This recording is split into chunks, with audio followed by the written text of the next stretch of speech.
Тамара Қасымқызы, сіз жаңа өзіңіздің баяндамаңызда барлық жоспарланған жұмыстар үкіметтің бақылауында екеніне сендіргім келеді дедіңіз.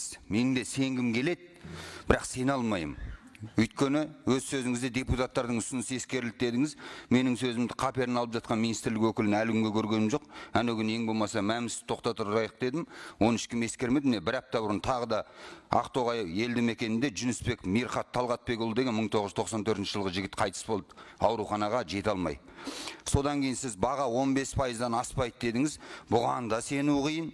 Елді мекендерді 2027 жылға дейін газбен қамтамасыз етеміз дейсіз. Мен бұған мүлдем сенбеймін. Себебі Балқаш ауданы, бір мысал, Алматы облысы Балқаш ауданы Бақанас елді мекеніне осыдан 3 жыл бұрын құбырын бәрін тартып қойған, құбырлар шіри бастады, газ әлі жоқ. 2 жылда ауылдар, жүздеген ауылдар сумен қамтамасыз етеміз дедіңіздер. Бұларыңыз да өтіріктеу. Өйткені Аягөз ауданындағы қарапайым 3 ауылды сумен қамтамасыз ете алмай отырғандарыңызға 10 жылдан асып кетті. Жайлы мектеп жобасы 369 мектеп салам дегендеріңізге мүлдем сенбеймін. Енді айып етпеңіздер. Астана Алматы тас жолы келесі жылы бітеді дейсіздер. Қалбатау Майқапшағай жолының бітпей жатқанына қанша жыл болғанын білетін шығарсыздар. Осы орайда сұрақ, құрметті Тамара Қасымқызы. Сіздердің мына жоспарлап отырған істеріңіз орындалмай қалса, жауапкершілікті кім алады мойнына? Сіз аласыз ба? Нақты соның фамилиясы, аты жөнін айтыңызшы. Тамара Қасымқызы. Ринат Рафқатұлы, рахмет сұрағыңызға. Жалпы енді үкімет тарапынан ешқандай жұмыс істеп жатқан жоқ деп айтуға болмайды ғой. Қазіргі менің айтқан мәселелердің барлығын мына менің әріптестерім жадында отыр. Қандай жұмыстар қабылданғандығы, оны қоғамда қалай, жалпы бизнес қалай жасалып жатқандығы, мына рыноктың, нарықтың өзінде көріп отырсыз. Сондықтан барлық мәселе шешілмей жатыр, ешнеше қаралмай жатыр деп айта алмаймыз. Бірақ жұмыс бар жерде кемшілік бар. Адам бар жерде кемшілік бар. Сондықтан да кемшілік жоқ, барлық жерде керемет жұмыс істеп жатырмыз деп айта алмаймыз. Мәміш жөнінде жаңа Ажар Гениатқызы айтып кетті.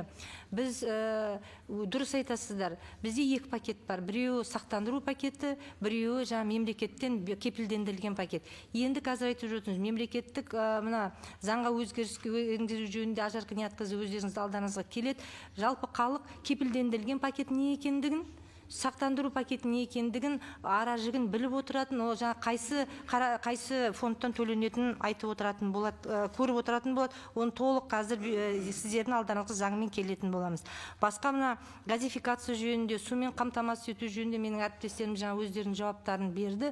369 мектеп жөнінде енді оны кәміл сендіруге болады. Себебі ұлттық жоба бұл біріншіден, екіншіден бұған мемлекет басшысының өзі тапсырма берген, қажетті қаражат мемлекеттік бюджеттен қаралған. Қазіргі таңда бұл мәселе бойынша толық жергілікті жерлер жұмыс істеп жатыр.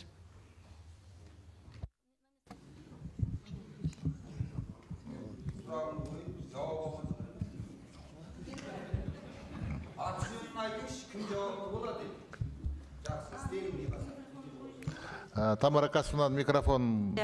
Құрметті әріптестер, бүгін сіздердің алдарыңызда үкіметтің 18 мүшесінің 15 мүшесі отыр. 3-4 вице-министр келіп отыр, министрлік жоқ болғандықтан. Мемлекет басшысы да, үкімет басшысы да әрбір министрдің өзінің жаңағы саласы үшін жауапты екенін белгілеген. Сондықтан да қаражат бөлінген, құқық берілген, функциясы қолында. Енді жұмыс істеу, сондықтан әрбір министр өзінің жұмыс үшін жауап береді. Сіздердің алдарыңызда. Ринат Рафқатұлы, дізім сіздің қолыңызда бар, жауапты адамдардың. Соны қараңыз, министрлардың тізімі бар.